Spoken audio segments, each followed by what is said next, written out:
get that goal in the final, especially considering the circumstances after the red card?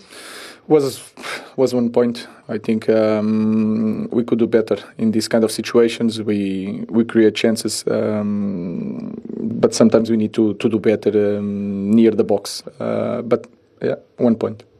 Yeah, when you say do better near the box, do you mean be more composed or more accurate or create more big chances? Where did you see? Because it was quite a different game from the Wolves match last week.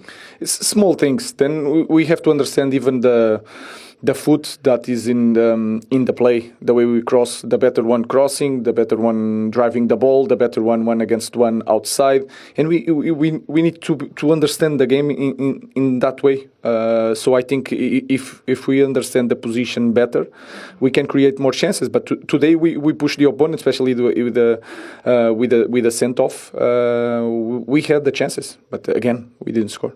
So it's more a matter of those final choices in the final third. Is more a matter of reading the spaces that you need to attack. Yes, understanding the teammate, and then against 10 players we can push the opponent before we attack to control transitions. And sometimes we are putting the ball without any pressure, long balls, and these small things make the difference because it stop the game. One throw in, one goal kick.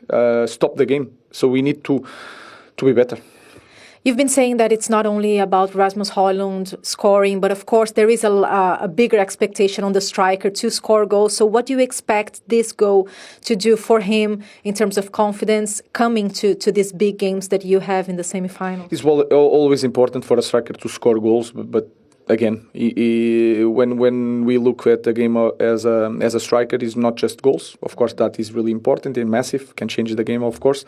And it's a good boost. But the next game is a new history and we have to go again.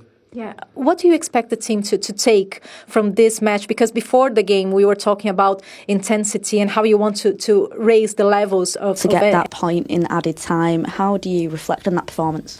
It was tough in the beginning, high intensity pressure from the opponent. We had some difficulties there, but then during the game we were improving. We had our opportunities, we didn't score. But then in second half, especially with the sense of we pushed the opponent to their own half, who create situations, and we managed to save a point. But I think if you look at the game, we lost 2 points. We do make it difficult for ourselves sometimes, but when you look at the urgency that we had in those final moments, it shows that the belief that we consistently talk about this year, that is still in that squad, that they'll fight and they're never going to stop, is what the fans sing. Yeah, is the least that we can do, especially this season. So we try to win every game, but if you look at our games, it's always a little bit our fault, the way the opponent get the advantage, and then it's really hard to turn things around.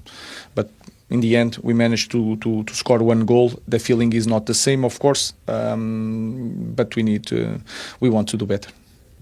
And you mentioned that a goal added to Rasmus Højlund's tally. What does that do for him as a player? How much confidence does it give him? It's always important for a striker to score a goal, but it's just one goal. So Thursday we have a huge, massive game for us. So he needs to be fresh and ready to play and to score another. As you said there, it's full steam ahead to these huge 2 weeks that this club has. What is the plan for the next few days to recover quickly ahead of that game? It's like that, to use everything that we have in Carrington. They have to eat well, sleep well. We have to see the opponent. We have to understand what we can do better. These teams are quite similar in the high pressure, the way they press. So it was a good game for prepare one of the most important games in our season. More painful viewing for Manchester United fans, and yet another Premier League goal for Antoine Semenyo, who you're a big fan of. I am, yeah. I've really enjoyed watching him this season. That's the 9th goal I think he scored this season, Steve, which is his best season, with a little bit to go as well.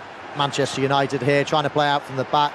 They get nabbed, and Semenyo with a great strike to finish, but I mean, this is not playing out from the back, this is not, is it? I mean, this is possibly the worst example of trying to play out to the back that you'll see in a while.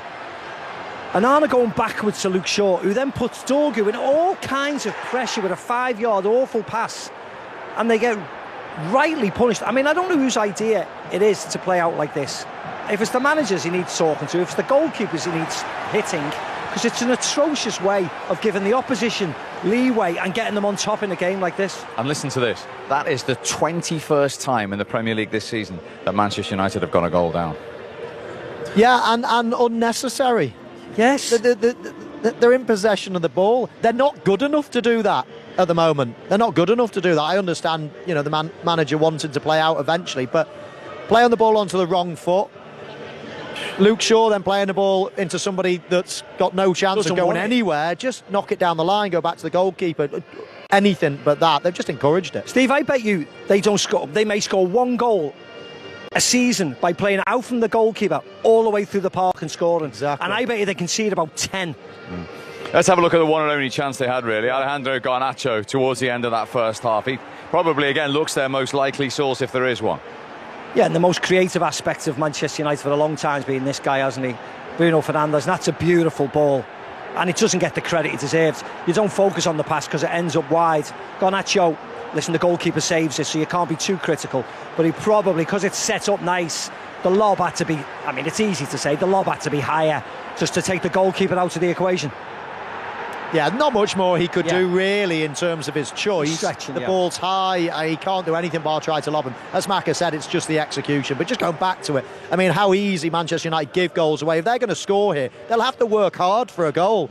I mean, it's hard scoring goals in the Premier League, and then you just give, goals away like that, and then a great ball there from Bruno Fernandes. And as I say, to score a goal, you've got to do something unbelievably good, break somebody down. And to give away a goal, it's just mind-numbing. OK, halfway to a big win for Bournemouth. Manchester United